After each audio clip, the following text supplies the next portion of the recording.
Saya Dianes Azra Banua dari Prodi S1 Keperawatan kelas 21. Baik, intervensi yang saya lakukan kepada perawat dengan kasus seperti video yang telah diberikan dosen pembimbing kami, Bu Siska Evi, yaitu kasus tentang seorang anak remaja pengguna narkoba. Jadi intervensi yang kita lakukan adalah, atau penanganan yang bisa kita lakukan sebagai perawat adalah, yaitu adalah metode penanganan kasus, yaitu konseling terpadu atau KT.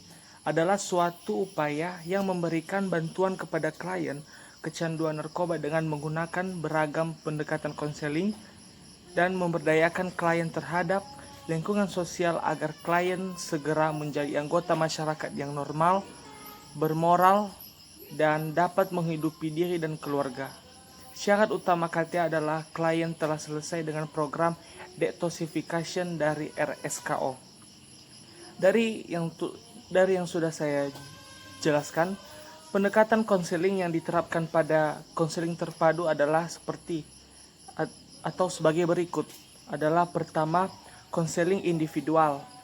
Penerapan konseling individual adalah upaya membantu klien oleh konselor secara individual dengan mengutamakan hubungan konseling antara konselor dengan klien yang bernuansa emosional, sehingga besar kepercayaan klien kepada konselor. Jika konselor pun menguasai pendidikan agama, akan lebih baik KI diiringi dengan ajaran-ajaran agama seperti penyerahan diri kepada Allah, menerima cobaan hidup dengan tawakal, taat ibadah, dan berbuat baik terhadap sesama. Dan jika konselor tidak menguasai soal agama, konselor harus memasukkan seorang ahli agama ke dalam tim konselor. Prosedur konseling individual adalah sebagai berikut. Pertama, konselor menciptakan hubungan konseling yang menumbuhkan kepercayaan diri terhadap konselor, sehingga klien menjadi jujur dan terbuka, bersedia mengatakan segala isi hati dan rahasia pribadi berkaitan dengan kecanduannya. Kedua, konselor membantu klien agar dia mampu memahami diri dan masalahnya.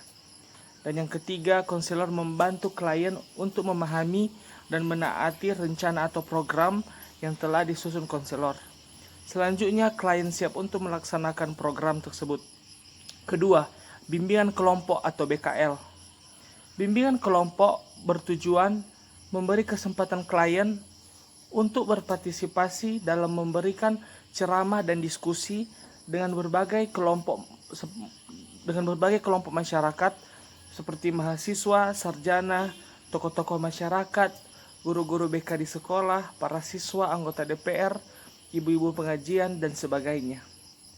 Prosedur BKL atau bimbingan kelompok yang menjadikan klien sebagai figur sentral meliputi: 1. Mempersiapkan mental klien untuk berani tampil menyampaikan kisah kasusnya dan selanjutnya berdiskusi dengan para peserta, dan jumlah peserta paling ideal sekitar paling banyak 10 orang. Kedua, memberikan materi yang akan disampaikan klien kepada peserta diskusi, yaitu penjelasan tentang identitas diri dan kisah panjang tentang proses kecanduan sejak awal hingga saat ini beserta upaya-upaya penyembuhan yang telah dilaluinya. Ketiga, mempersiapkan peserta agar mempunyai minat untuk berdiskusi dengan klien pecandu narkoba dan tidak segan-segan mengkritik dan memberi masukan. Dan yang terakhir, dengan mempersiapkan daftar hadir peserta serta kamera foto. Dengan berdiskusi dengan beragam kelompok, diharapkan klien akan makin meningkat kepercayaan diri, hidup normal, dan juga tumbuh sikap kepemimpinan diri, keluarga, dan masyarakat, sehingga setelah melakukan konseling klien menjadi orang yang berguna. Pelajaran dari ceramah dan diskusi yang dilakukan klien secara terus-menerus akan mendewasakan diri klien sehingga menjadi kuat kepribadian dan untuk menjadi anggota masyarakat yang normal dan sehat. Dan selanjutnya yaitu konseling keluarga atau KK untuk membantu secepatnya pemulihan klien narkoba. Amat diperlukan dukungan keluarga seperti ayah, ibu, saudara, istri, suami, pacar, dan keluarga dekat lainnya. Fasilitator konseling keluarga adalah konselor, sedangkan pesertanya yaitu klien, keluarga, saudara, suami, istri, dan sebagainya. Nuansa emosional yang akrab harus mampu diciptakan oleh konselor agar terjadi keterbukaan klien terhadap keluarga. Sebaliknya, anggota keluarga mempunyai rasa tanggung jawab yang tinggi terhadap pemulihan klien. Dampaknya adalah tumbuh rasa iman, percaya diri, dan rasa tanggung jawab klien terhadap diri dan keluarga. Baik, itu adalah 3 intervensi yang dapat dilakukan perawat dari kasus tersebut untuk bisa menangani seseorang yang sudah jatuh ke dalam narkoba. Jadi, terima kasih. Selamat malam.